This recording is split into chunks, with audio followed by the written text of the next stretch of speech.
ማናቸው እጅግ በጣም አሳዛኝም ልብ ሰባሪም ዜናዎች መካከል አንዱ የሆነው ከወደ ጎንደር ዩኒቨርሲቲ አካባቢ የሰማነው ዜና ነው። በቀናት ልዩነት መካከል ሁለት ዶክተሮች እጅግ በጣም ባሳዛኝ መልኩ ህይወታቸው ማለፉ ነው የተሰማው። የመጀመሪያው ህይወቱ ያለፈው ዶክተር አቤኔዘር ይባላል። እጅግ በጣም ጎበዝና በማህበራዊ ሚዲያም ደግሞ በቲክቶክም እዚህ ላይ እንደምትመለከቱት ከ100,000 በላይ ተከታዮች ያሉት የህክምና ባለሙያ ሲሆን በተለያዩ የህክምና ጉዳዮች ላይ ማህበረሰቡን ያማክራል። ከተከታዮቹ የሚቀርብለትንም ደግሞ ጥያቄ በዚሁ በቲክቶክ ገጹ ላይ ይመልሳል። ዶክተር አቤኔዘር ህይወቱ ካለፈ ከቀናት በኋላ ደግሞ ሌላኛዋ ዶክተር እንደዚሁ ህይወቷ የማለፉ ነገር እጅጉን አስደንጋጭ ጉዳይ ሆኗል። ታዲያ ቀን ሄዶ ቀን ሲመጣ እነዚህ ሁለት ዶክተሮች ፍቅረኛሞች መሆናቸው መሰማቱ ደግሞ እጅግ በጣም አስደንጋጭ ሆኗል። እሷ ታማሚ ነበረች፣ እሱ ደግሞ ጤነኛ ነበር። እሱ ጤነኛ ሆኖ የመሞቱ ነገር ቤተሰቦቹንም አብሮ አደጎቹንም ዘመድ አዝማዱንም ሁሉ ያስደነገጠ ጉዳይ ነበረ። ከዚህ ጉዳይ ጋር ተያይዞ ታዲያ ቤተሰብም አብሮ አደግም የሰፈርም ልጅ በሙሉ ፍትህ ለአቤኔዘር እያለ ፍትህ እየጠየቁ ይገኙ ነበረ። ዛሬ ደግሞ ፍቅረኛሞች መሆናቸውና በመካከላቸው ስለነበረው ነገር መነገሩ እጅጉን አሳዛኝም ልብም የሚሰብር ጉዳይ ነው። ሰላም ጤና ይስጥልኝ። ሰላም ውድና የተከበራችሁ የዚህ ቲቪ ቤተሰቦች ይህን ቪዲዮ ላይክ፣ ሼር፣ ሰብስክራይብ አድርጎ ሁላችንም ሀሳብ አስተያየት እንስጥ ማለት ነው። በጣም አስተማሪና የምንማርበት ነገር ነው። እስኪ ሁላችሁም ስሙት። በጣም ያሳዝናል፣ ልብ ይሰብራል። እዚህ ጋር የምታዩት ዶክተር አቤኔዘር ይባላል። ባለቤቱ ደግሞ ዝች ጋር ደግሞ የምታዩት ሟች ደግሞ ዶክተር ሜሮን ትባላለች። ሁለቱ ፍቅረኛሞች ነበሩና እሷ ለ3 አመት አክል በጣም ስትታመም ነበር። ጥቁር አንበሳ በተለያዩ ቦታዎች ላይ ስትታከም ነበረ። ህመሙም ደግሞ በጎንደር ዩኒቨርሲቲ ናቸው ሁለቱም ዶክተሮች የሚኖሩት። አብረው ተምረው አብረው አድገው ሁለቱም ፍቅረኛሞች ነበሩ። ልክ እሱ ጤናማ ነበረ።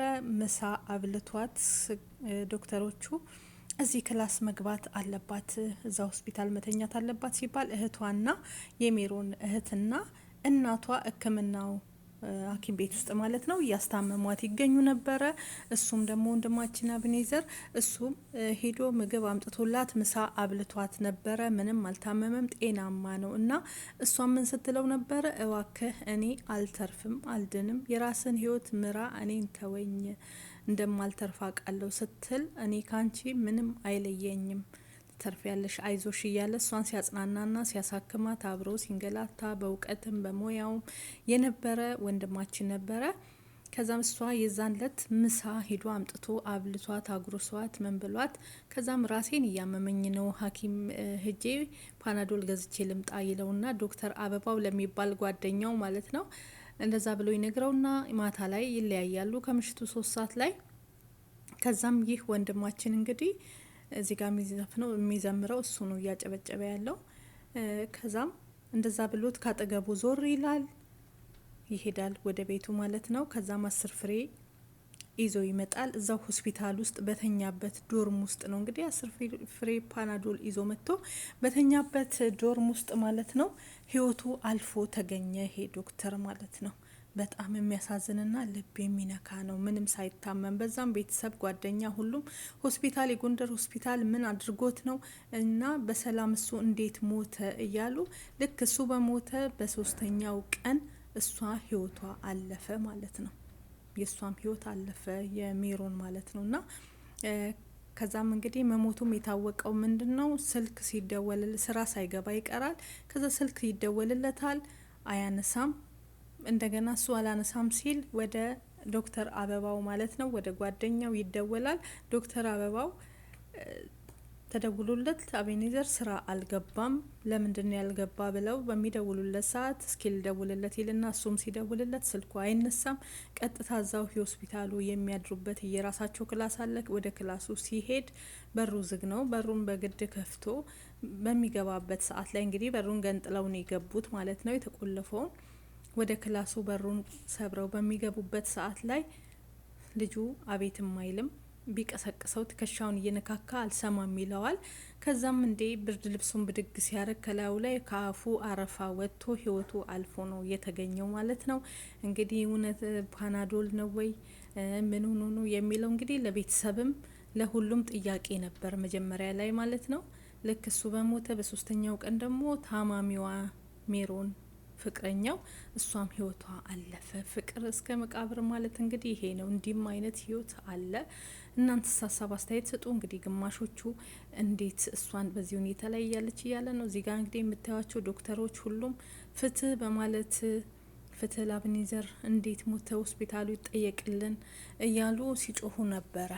ከዛም እሷ ደግሞ በሶስተኛው ቀን ስታርፍ እንግዲህ ይሄ ጩኸት ቀርቷል ማለት ነው። ምክንያቱም እሱም ደግሞ ጽፎ ያስቀመጠው ደብዳቤ ተገኝቷል ማለት ነው። በወረቀት ላይ ጽፎ አስቀምጦ አንቺን አጥቼ መኖር አልፈልግም፣ ቀድሜሽ ላይ ቤት ቦታ አዘጋጅቼ ጠብቅሻለሁ የሚልና እሷም ደግሞ እንደማትተርፍ ዶክተሮቹም ነግረዋት ነበረ ማለት ነው።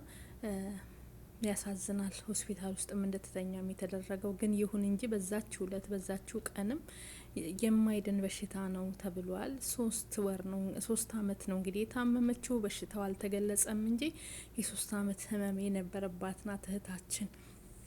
ግን በሚያሳዝን ሁኔታ ህይወት እንደዚህ ናት። አያችሁ፣ ያሳዝናል። ምን አይነት ጉድ እንደሆነ እንግዲህ ሁለቱንም ዶክተሮች በአንድ ጊዜ አተናል። ኢትዮጵያውያን በጣም ያሳዝናል። ለቤተሰብ መጽናናትን እስኪ ላስገባላችሁ፣ አዳምጡት። ነፍሴ ማር እየጠየቁ ይገኛሉ። ይህ በሆነ ታዲያ ከቀናት በኋላ ደግሞ ሌላኛዋ ዶክተር ሜሮን ደግሞ እንደዚሁ ህይወቷ ማለፉን ተከትሎ ደግሞ መልሶ ራሱ የጎንደር ዩኒቨርሲቲም ያወጣው የሀዘን መግለጫ ነበር። ያወጣው የሀዘን መግለጫ ደግሞ እንደዚህ ይላል። በጎንደር ዩኒቨርሲቲ ሕክምና ጤና ሳይንስ ኮሌጅ መምህርትና ጠቅላላ ሐኪም የነበረችው ዶክተር ሜሮን ደምሌ ባደረባት ጽኑ ህመም ምክንያት ላለፉት 3 አመታት በአዲስ አበባ የተለያዩ ሆስፒታሎችና በዩኒቨርሲቲ ሆስፒታላችን በሕክምና ስትረዳ ቆይታ ከዚህ ዓለም በሞት የተለየችን ሲሆን ስርዓተ ቀብሯ ወዳጅ ዘመዶቿ በተገኙበት በዛሬው ዕለት ተፈጽሟል ይላል። ይህ ከቀናት በፊት የወጣ የሀዘን መግለጫ ነው።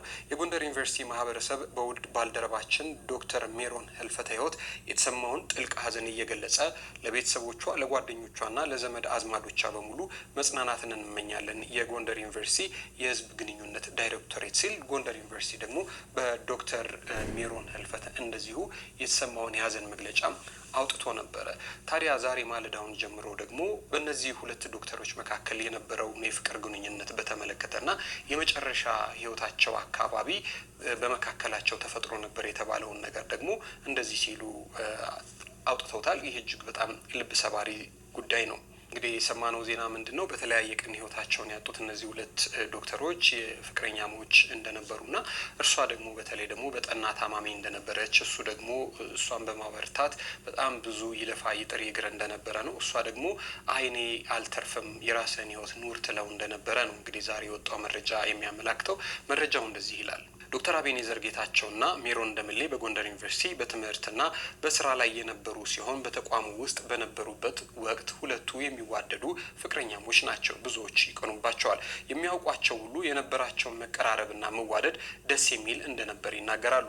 ነገር ግን ዶክተር ሜሮን ባጋጠማት የማይድን ህመም ምክንያት በተደጋጋሚ ጊዜ ለዶክተር አቤኔዘር የራሱን ህይወት እንዲኖርና ህይወቱን እንዲያስተካክል በተደጋጋሚ ስትነግረው እንደነበር ጓደኞቻቸው ይናገራሉ። ዶክተር ሜሮን ለረጅም ጊዜያት በሕክምና ብትረዳም ህመሙ ለውጥ ሊያመጣ አለመቻሉ ቢታወቅም በርከት ላሉ ቀናት ሆስፒታል ውስጥ ገብታ ተኝታ ሕክምና እንዲደረግላት ቢሞከርም ቆይታ በሽታው ለውጥ ሊያመጣ እርሷም ደግሞ ምንም አይነት መሻሻል ልታሳይ አልቻለችም።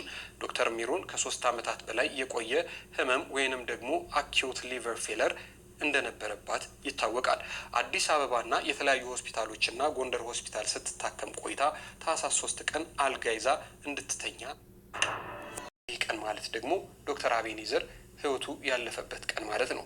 ዶክተር አቤኔዘርም በሆስፒታሉ ውስጥ ሲከታተላትና ሲያሳክማት የቆየ ሲሆን ምሳ ከውጭ አምጥቶ ቀን ከተኛችበት አብልቷት እንደነበረም ይነገራል። ዶክተር አቤኔዘር እገዛ በሚያደርግላት ወቅትም የራሱን ህይወት እንዲመራና እንደማትድን ስትነግረው እንደነበር ጓደኞቻቸው ተናግረዋል። በዚህ ሁኔታ ውስጥ እንዳሉ ዶክተር አቤኔዘር ከጓደኛው ጋር አምሽቶ ራሴን ስላመመኝ ትራማዶል ልግዛ ብሎ ከአንድ ጓደኛው ጋር ሄዶ 10 ፍሬ ገዝቶ እንደገባ የመረጃ ምንጮች ያሳያሉ ሲል ደብረ ብርሃን ፕሬስ የተሰኘ የዜና ምንጭ ጠቅሷል። እንግዲህ መረጃውን እንደሰማችሁት ነው። በጣም ነው የሚያሳዝን፣ በጣም ነው ልብ የሚሰብረው። የእውነት ምሳ አብልቷት ምን ብሎ አይቷት ገብቶ እንግዲህ በእንደዚህ አይነት ነገር ህይወቱ ማለፉ በ3 ቀን ልዩነት እሷ ሐኪም ቤት የገባችበት ለት በጣም የሚያሳዝነው። እሱ የዛን ዕለት ነው ምሳ ካበላት በኋላ ህይወቱን ያጣው። በጣም ልብ ይሰብራል። በጣም ያማል። የእውነት ነፍሴ ማር ለቤተሰብ መጽናናትን ያድልልን። እንደዚህ ቤተሰብ አስተምሮ ምን ብሎ ለቁም ነገር አብቅቶ መጨረሻው ይሄ ሲሆን በጣም ልብ ይሰብራል፣ ያሳዝናል። የኔ እናት ነፍሳችሁን ባጸደ ገነት ያኑረው፣ ለቤተሰቦቻችሁ መጽናናትን ያድልልን።